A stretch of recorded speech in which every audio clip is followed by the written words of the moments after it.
The crash that signals everything. December 25th, 2025. While you were celebrating Christmas, China's only pure silver investment fund crashed 10% in a single trading day, the maximum daily decline allowed by Chinese regulators, a circuit breaker triggered by panic. The UBS SDIC Silver Futures Fund, code 161226, hit its downward limit after 3 consecutive days of hitting the upward limit. 3 days of 10% gains, then an instant 10% loss. This is what market breakdown looks like, but here's what terrifies me. The fund was trading at a 62% premium over its actual net asset value when it crashed. Chinese investors were paying 162 yuan for every 100 yuan of silver the fund owned. They were accepting a 38% instant paper loss just to secure silver exposure. That is not enthusiasm. That is desperation. That is $630 million in institutional capital scrambling to get positioned because they know what happens on January 1st, 2026. 6 days from now, the fund gained 220% in 2025, while underlying Shanghai silver futures only gained 128%. That 92% gap represents pure panic premium. And even after the crash, money is still trying to flood in. On December 27th, fund managers slashed subscription limits from 500 yuan to just 100 yuan to stop the tsunami. Why would investors ignore fund manager warnings and keep buying at absurd premiums? Because they see Shanghai Futures Exchange warehouse data, and what that data shows is terrifying. The warehouse collapse. Shanghai's silver warehouses held 881.9 tons on December 24th. That is 28.4 million ounces. But 43% of stored silver was withdrawn in just 2 weeks, the largest withdrawal rate on record. Daily outflows hit 57.7 tons, nearly double the previous maximum. In total, 257 tons left Shanghai warehouses between mid-December and Christmas. Over 8 million ounces drained in 14 days. To put that in perspective, total COMEX registered silver in New York is only 36 million ounces. China's 2-week warehouse outflows equal 25% of all deliverable COMEX silver. The metal is vanishing before Chinese export licensing takes effect January 1st and locks that silver inside China permanently. This is industrial buyers and institutions draining every available ounce before the door slams shut in 6 days. The premium that reveals panic. When sophisticated investors pay 62% premiums, they are betting silver rises more than 62% from current levels.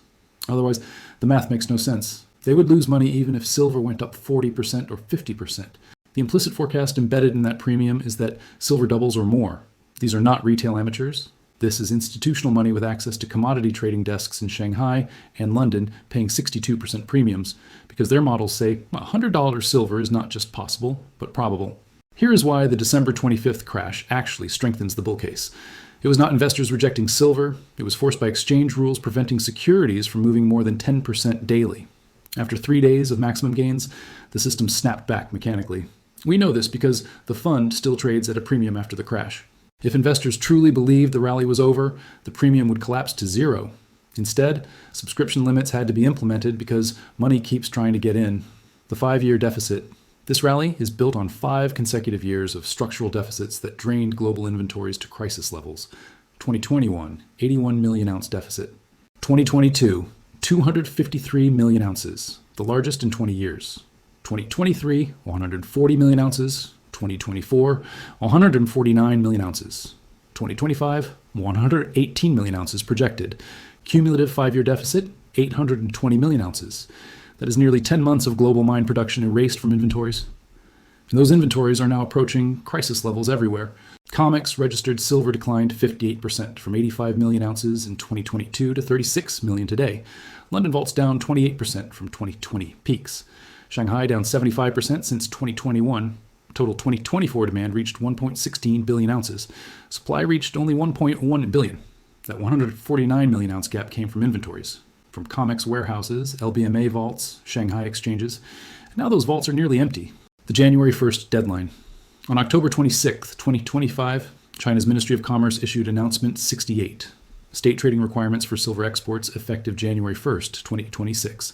Starting January 1st, any company exporting silver from China must obtain government licenses. The requirements exclude all but the largest state enterprises. You must produce 80 tons annually.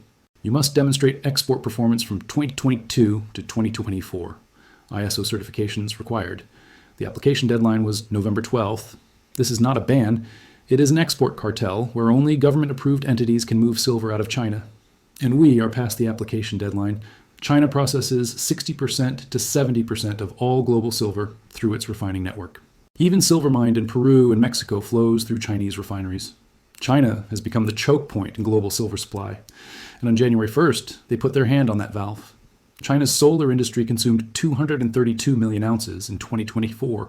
Each panel requires 15 to 25 grams. Newer TOPCon panels need 50% more silver. China is installing record solar capacity, ramping EV production, building AI data centers. All require silver.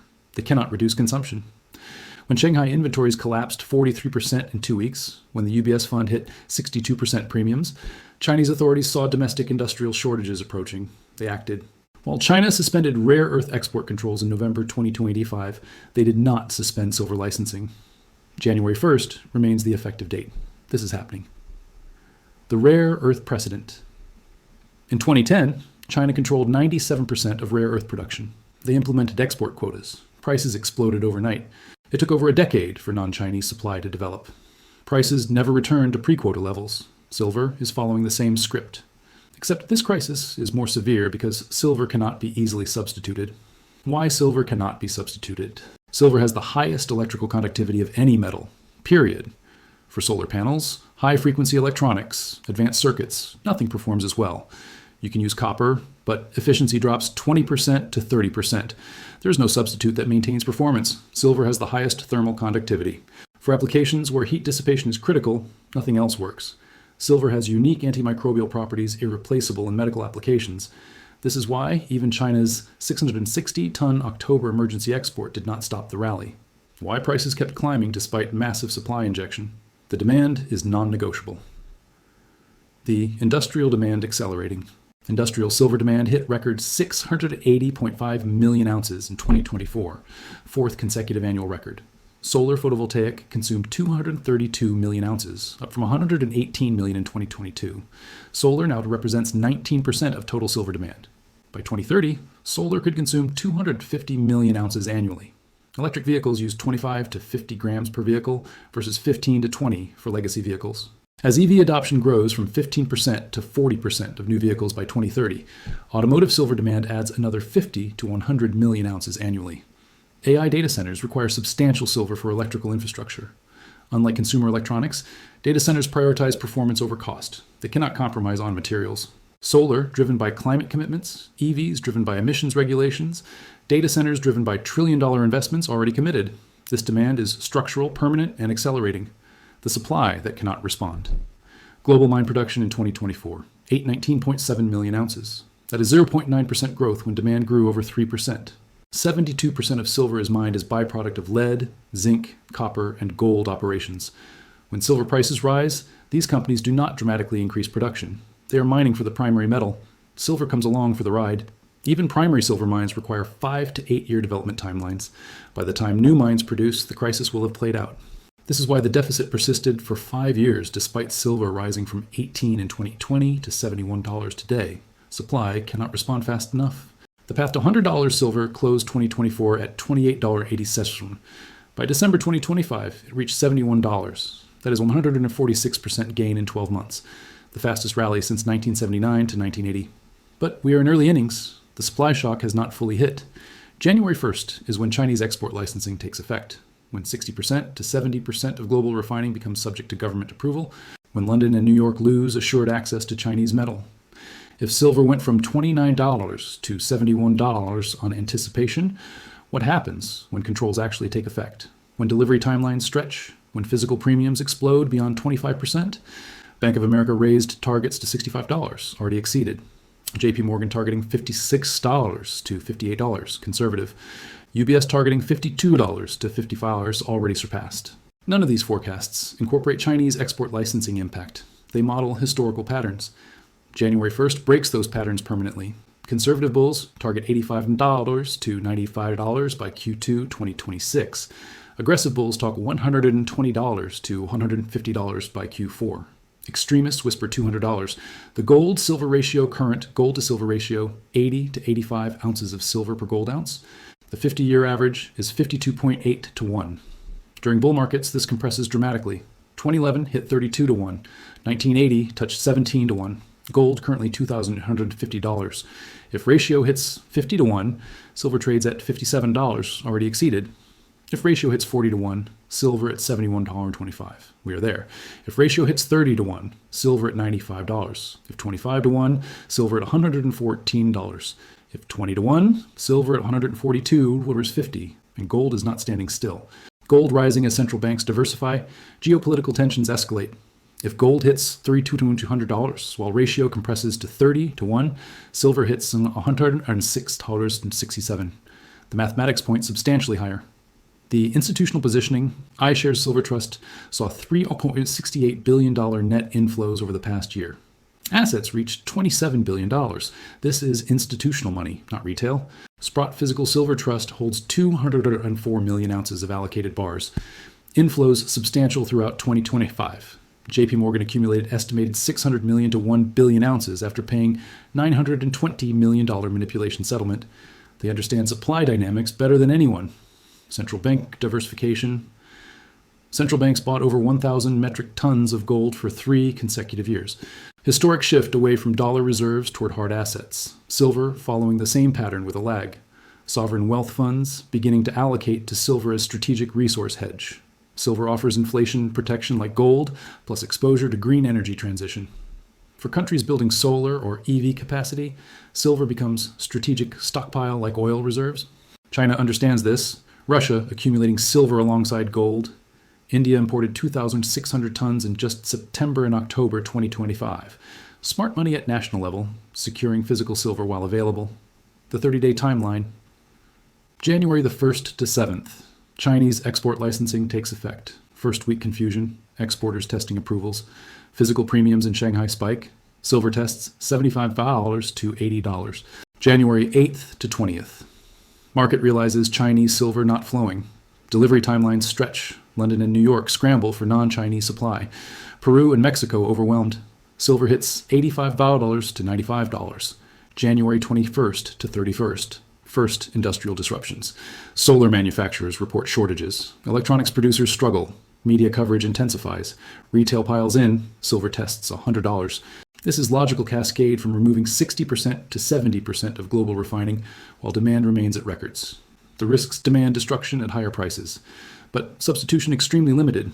Solar driven by government mandates, global recession crushing demand. But silver has safe haven characteristics supporting prices even in downturns. China policy reversal. But given stockpile crisis and consumption needs, highly unlikely. Western strategic reserve release. But unlike oil, no silver reserves exist. U.S. sold stockpile decades ago. None eliminate structural deficit. They might slow advance temporarily, but do not change fundamental imbalance. Historical precedent, 1979 to 1980. Silver went from $6 to $50 in 12 months. 733% gain from Hunt Brothers' corner attempt. That was manipulation.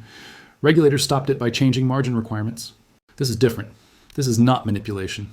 China is not the Hunt Brothers. China is securing strategic resources for industrial survival. No regulator can force sovereign nations to export commodities they need domestically. The 1980 squeeze ended when Hunt Brothers were forced to sell. The squeeze ends when prices destroy demand or new mines produce in 5 to 8 years. No forced liquidation mechanism exists. 2010 to 2011. Rare earth prices exploded 500% to 1,000% after China implemented export quotas. Western countries took over a decade to develop alternatives. Molycorp went bankrupt trying. Linus barely survived. Prices never returned to pre-quota levels.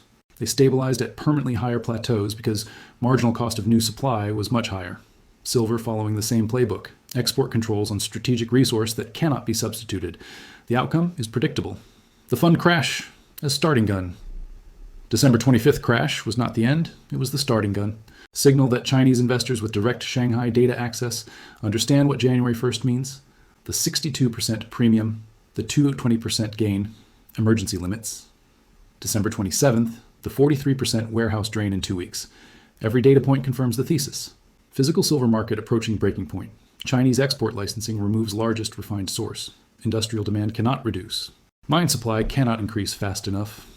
Only mechanism that can balance this market is price, and that price is substantially higher than $71. The moment of decision. You are watching final days before structural break in silver market, not temporary squeeze that resolves in weeks, not speculative bubble that pops, a permanent restructuring of supply chains and price equilibrium. China's export licensing takes effect in 6 days. UBS fund crashed because Chinese investors understand this. They paid 62% premiums to secure exposure before the door closed. Shanghai warehouses drained at record rates. COMEX registered inventory declined 58% in 2 years. London vaults down 28% from peaks. 5 consecutive deficit years drained 820 million ounces from stockpiles. Industrial demand from solar, EVs, data centers accelerating. Mine supply cannot respond for 5 to 8 years. China implementing export licensing. The mathematics point one direction.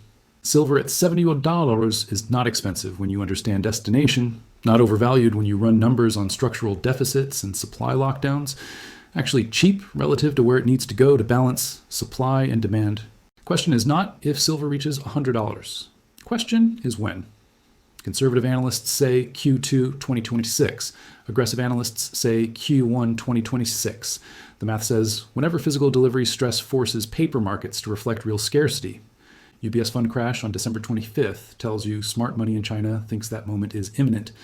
They are positioning now despite absurd premiums, despite fund manager warnings, despite circuit breaker crashes, because they know what is coming January 1st.